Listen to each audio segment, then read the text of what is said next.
E aí, pessoal, voltando então para o nosso conteúdo de química geral, ligações químicas.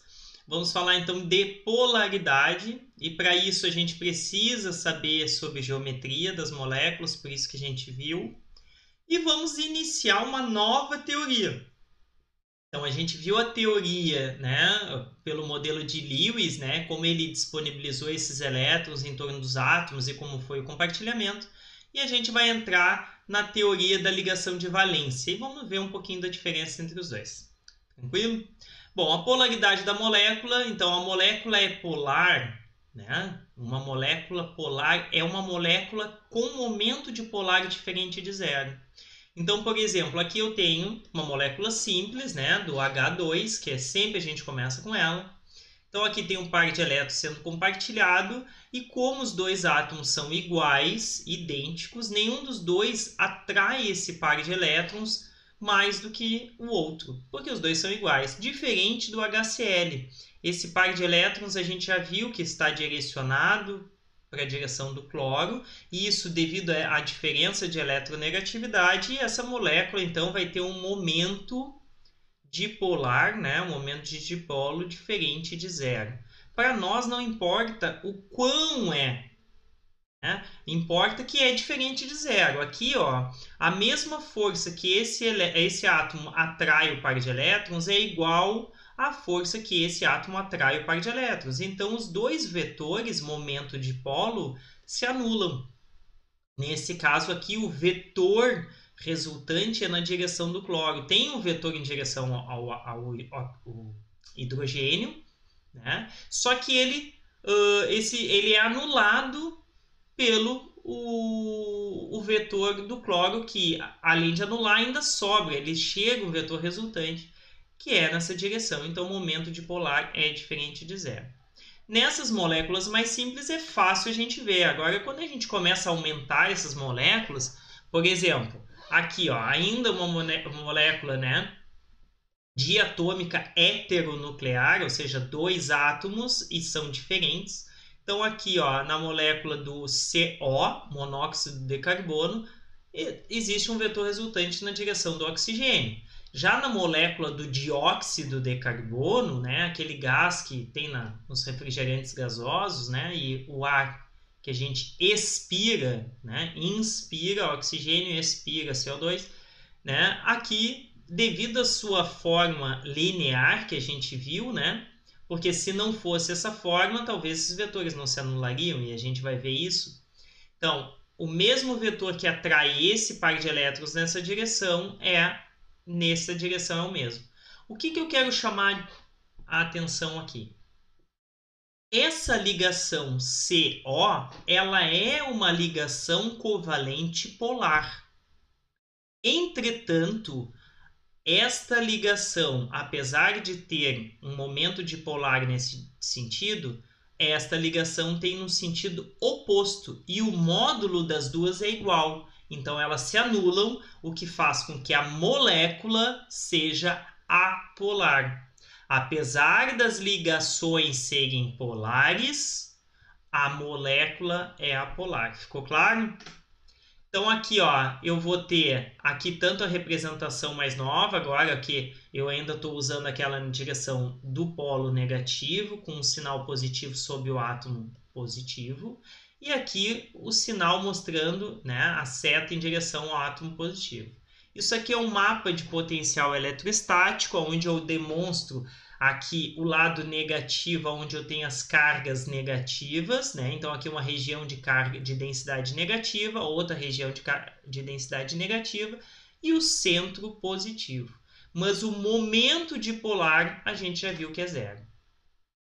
Aqui eu quero mostrar para vocês como a geometria faz diferença, tá?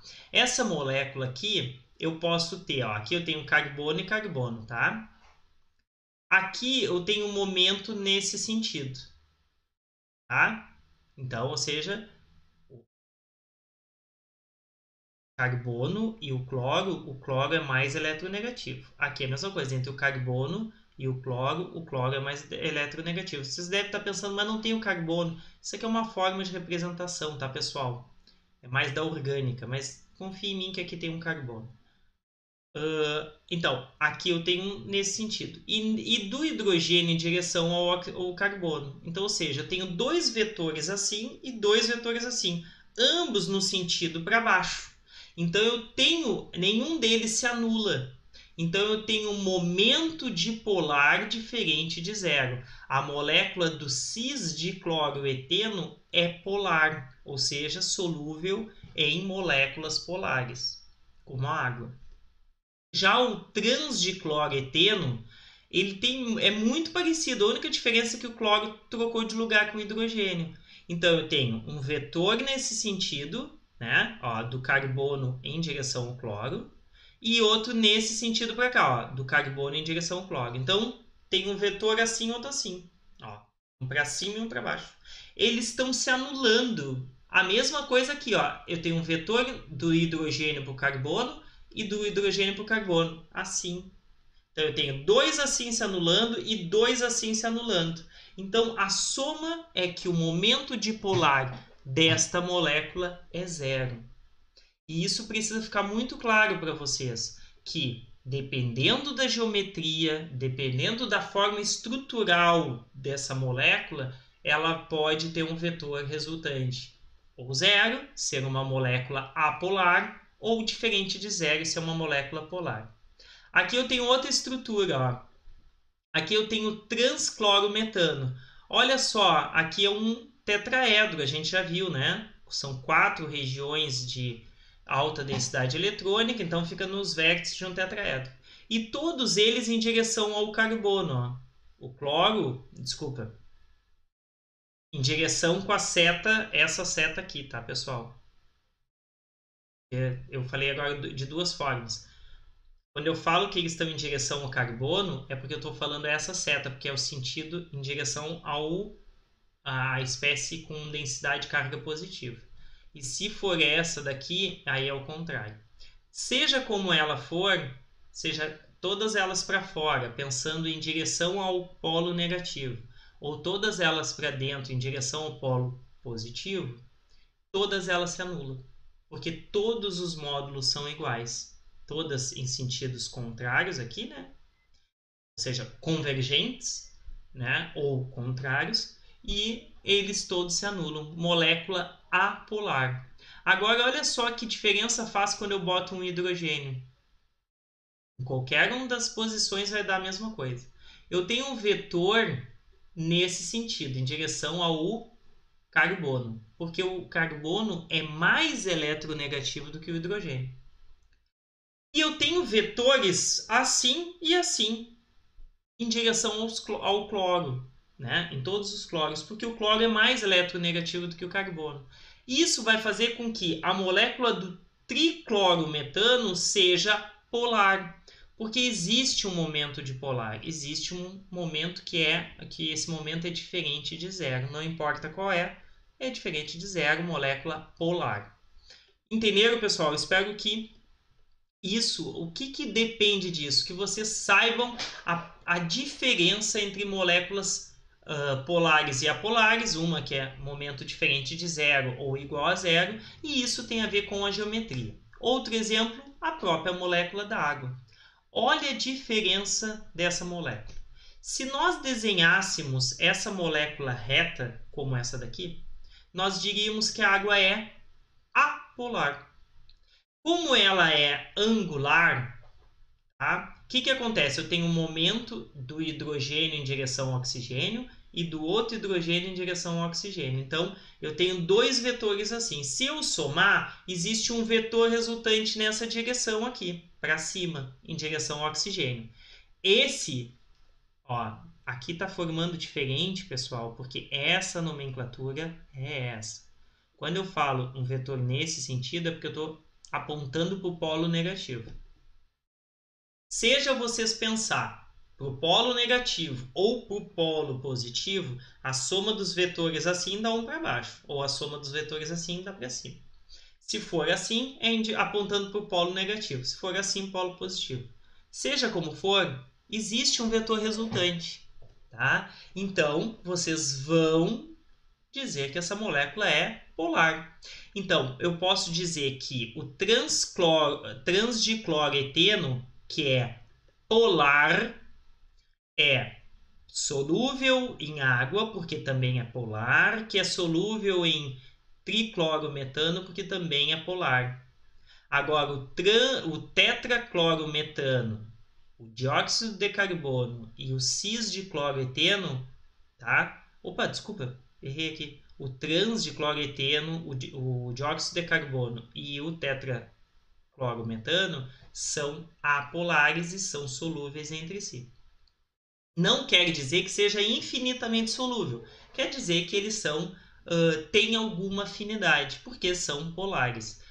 E como esses aqui são apolares. Então, cisdicloroeteno, água e triclorometano, polares, e esses três apolares. Tranquilo?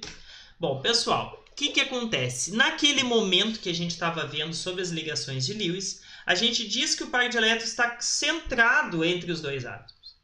Só que ele não leva em consideração aquela teoria de de Broglie, que dizia que existia a dualidade. Nessa nova teoria, que é a teoria da ligação de valência, a gente leva em consideração que esses elétrons estão em orbitais. Então tá aqui os orbitais S, ó. Lembra que eu falei que o orbital S era esférico? Que o P era um alter, vai ter o formato deles agora. Então, quando um átomo se aproxima de outro, ocorre que esse elétron que está nesse orbital, ocorre a interpenetração desses orbitais. Então, é isso aqui, ó. Aqui, esse pontinho preto é o núcleo de hidrogênio. Aqui é o orbital S, formato esférico, com um elétron. Aqui eu tenho outro hidrogênio, com o seu orbital S, e o outro elétron. Vocês viram que está um para cima e outro para baixo? Porque eles são desemparelhados. E aí eles vão ocorrer a interpenetração de orbitais ou superposição dos orbitais atômicos. Isso aqui é uma ligação. Quando eu tenho eles ocorrendo essa interpenetração ao longo dos eixos, vocês viram que aqui tem um eixo de um núcleo com outro núcleo, os dois estão, então um par de elétrons está assim, ó, entre os dois. Isso é o que a gente chama de ligação sigma. Nós também podemos ter a ligação pi, então que a gente vai ver mais adiante. Então aqui, ó, ligação do tipo sigma ocorre quando estão ao longo dos núcleos ocorrendo a sobreposição dos orbitais. Então aqui eu tenho a ligação com o orbital SS dos dois hidrogênios, um S1 com um S1, então é SS. Os dois têm o elétron no subnível S, por isso, né? Então tá aqui, ó, eu representei a distribuição do hidrogênio. Ah, mas é só um hidrogênio? Não, são dois, pessoal, mas aqui eu só botei um porque é o mesmo, né? O que vai acontecer? Vão se sobrepor e formar a ligação sigma. Agora aqui, né? Quando eu tenho um SP, como é que eu sei? Eu fiz a distribuição do hidrogênio, um S1, então é o orbital S, que tem um elétron, que vai se relacionar com o orbital P. Viu que eu botei PX, PY e PZ? Lembra que eu falei para vocês que o N é o número quântico principal, o L vai dar o formato e o ML é a direção. Então, aqui eu só simplifiquei, só mostrei que é o PZ, mas poderia ser o PX ou o PY. Eles são degenerados, têm a mesma energia, então qualquer um deles vai ser, desde que seja aquele semi-preenchido, ou seja, precisa ter um espacinho aqui para ocorrer a ligação. O que vai acontecer? O orbital P tem esse formato, olha aqui, ó. Ele tem é um alter, ó, tem um lóbulo e outro lóbulo. Da mesma forma vai ocorrer a interpenetração, ó, entre os dois orbitais, formando a ligação. E continua sendo ao longo do eixo internuclear. Ou seja, também é uma ligação sigma. Então a ligação sigma é quando os dois núcleos se aproximam e os dois elétrons estão aqui, no eixo internuclear. Quando é que há a ligação π? Antes disso, eu só quero deixar claro assim, ó. Toda ligação covalente simples é do tipo sigma. Então, a por exemplo, quando eu faço HCl, HI, HH, ClCl, II, carbono-carbono, OO, desde que seja uma ligação do tipo simples, todas são sigma. Então, se eu disser para vocês qual é o tipo de ligação, sigma ou pi, HH, sigma, HF, sigma, porque é uma ligação simples. Quando for a dupla que a gente vai ver. O que acontece? Vamos imaginar agora a ligação do tipo tripla, que é a NO2, tá? Desculpa, N2. Como é que eu sei que é PP? Olha só, eu fiz a distribuição do neônio, aqui é a camada de valência, ele tem a mesma configuração do hélio, mais a camada de valência, que é 2s2, 2p3. Então, olha o subnível P dele, cada um com um elétron. O que ele vai fazer? Ó? Eu falei para vocês que um altera no eixo Z, outro no eixo X e outro no eixo Y. Tá? Como é que vai ocorrer esse tipo de aproximação? Então, vocês vão imaginar aqui, ó, o que estão no eixo X, Z, os dois vão se aproximar e formar uma ligação. Está aqui. Essa primeira ligação é pi, desculpa, sigma. Agora vamos pegar esse px aqui, ó, que está assim. Dois estavam assim, aí formaram a ligação sigma. Agora os dois que estão assim vão se aproximar. Vocês viram que eles estão fora do eixo internuclear, ó? Então a ligação é π. E a terceira? A terceira está fora desse plano, ó. Aqui, PZ. Aqui, PX. E a PY? Está assim, ó. Também é π. Então, sempre que for uma ligação múltipla, uma delas é sigma. Se for dupla, a outra é π. Se for tripla, uma é sigma, a outra é π e a outra é π também. Então, numa ligação tripla, uma obrigatoriamente tem que ser sigma e as outras π. Ficou claro isso? Dupla, uma sigma e uma π. Então, a primeira, que é a simples, sempre sigma.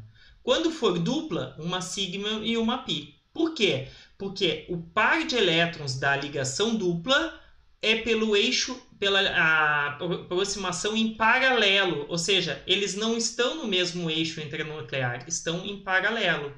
Por isso que essa ligação tripla ela tem que ser mais próxima, porque o que vai acontecer? Aqui eu tenho a sobreposição da ligação sigma, que ela é mais forte porque ocorre, os orbitais se entrelaçam melhor. Agora, quando esses dois vão se aproximar, esses dois orbitais têm que estar muito juntos. Entenderam? Então, eles têm que se aproximar mais para que aqueles que estão no meio se aproximar. Então, aqui, ó, é perpendicular ao eixo intranuclear. O eixo está aqui e ele é assim. Tranquilo? Então, bem claro. Toda ligação simples é sigma. Toda ligação múltipla, uma delas é sigma e as demais é π. Tranquilo? Então, como é que fica o desenho do orbital depois de ligado? Bom, isso daqui eu não vou pedir para vocês desenhar, obviamente, mas eu quero mostrar que existe aqui em azul a ligação sigma, que é lá no meio, e que no eixo X a aproximação vai formar uma ligação e no eixo Y vai formar a segunda aproximação. E sempre perpendicular ao eixo internuclear e a sigma sobre o eixo internuclear. Bom, o que vai acontecer? A gente precisa levar em consideração que, para ocorrer uma ligação por esse modelo, eu preciso ter elétrons desemparelhados. O que é elétrons desemparelhados? Lá no modelo de Lewis, a gente fez a distribuição do átomo de carbono e disse que ele tem 4 elétrons na camada de valência, 2 no subnível S, 2 no P, e que para atingir a estabilidade ele precisava formar 4 ligações. Tranquilo, isso não vai mudar. Só que na teoria da ligação de valência existe uma pequena diferença. Olha só, se eu pegar isso daqui e colocar aqui no gráfico, lembra do método de construção? Quantos orbitais semi-preenchidos eu tenho no carbono? Ó, um S2 está aqui, 2S2 está aqui e 2P2 está aqui. Eu só tenho 2. Então, por essa analogia, eu não conseguiria fazer 4 ligações com carbono. Então, pela teoria da ligação de valência, eu preciso arranjar algum artifício para explicar isso. Porque experimentalmente a gente sabe que o carbono faz 4 ligações. Então, o que se criou nessa teoria? Se criou que, para que o átomo faça 4 ligações, esse é o estado fundamental. 1s2, 2s2, 2p2. Ele promove esse elétron para cá. Olha só. Ocorreu a promoção. Agora ele tem 4 orbitais semi-preenchidos. Nesse estado a gente chama de estado excitado. Estado fundamental é como a gente fez a distribuição. É diferente do que eu expliquei para vocês de simetria dos orbitais. Aquela simetria para tornar o átomo mais estável na sua configuração eletrônica. Aqui não. Aqui é para possibilitar que ele faça uma ligação a mais. Na verdade, 2. Então, sai do estado fundamental, vai para o estado excitado, quando ele promove esse elétron, tranquilo? E aí o que acontece? Agora ele poderia formar 4 ligações, mas essas 4 ligações seriam idênticas? Se 3 seriam com o orbital P, que tem aquele formato de alter, né? No eixo X, no eixo Y e no eixo Z. E o outro com o orbital S, que é esférico. É óbvio que não. Então, o que ele faz? Ele mistura esses orbitais. Na química, essa mistura é chamada de hibridização de orbitais. Então, o que vai acontecer? Em vez de ser um alter igual aquele perfeito, ele vai ser um alter diferenciado. E agora, ó, eu misturo um S com 3 P's. Ó, S elevado a 1. P, 3. Então, é um orbital S com 3 P's, formando 4 orbitais sp3. Como isso, professor? Ele simplesmente junta o orbital S com os 3 P's, formando sp3.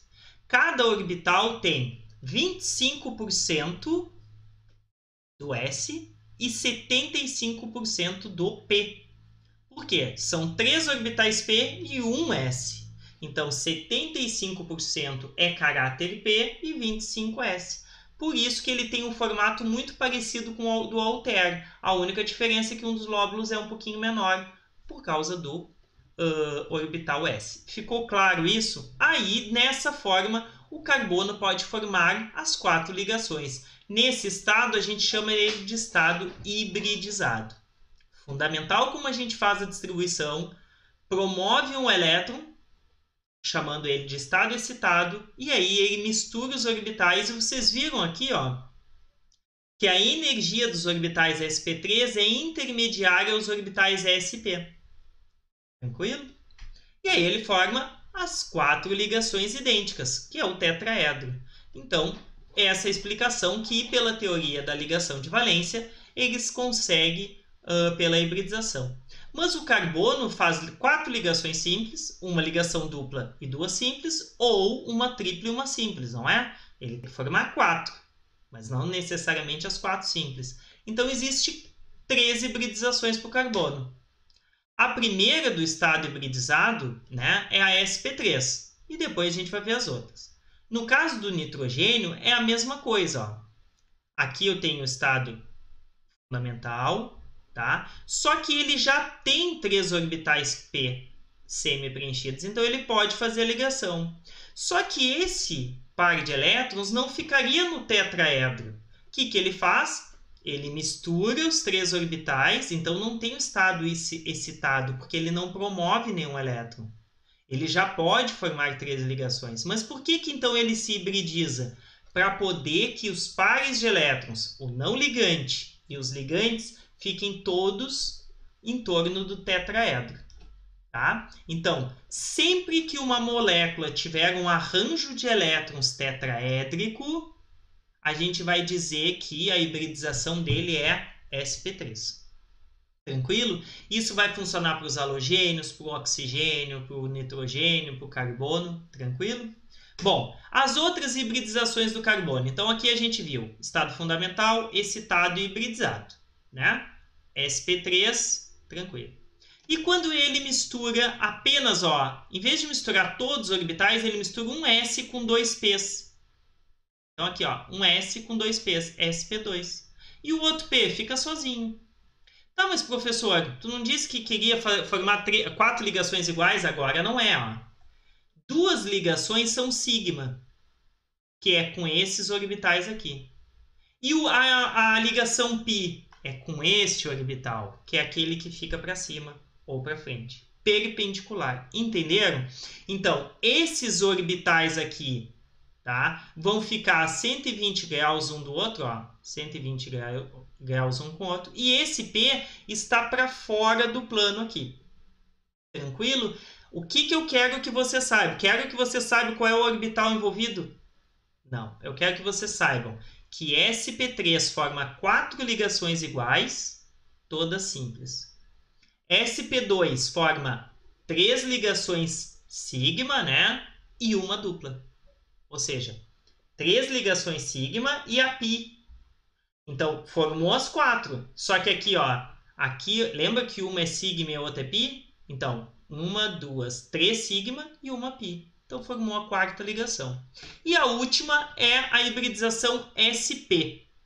A hibridização sp é aquela que misturou apenas um orbital s com um p. Então, tem 50% de cada um. Aqui tem 33% de cada um. 33 do s e 66 do p.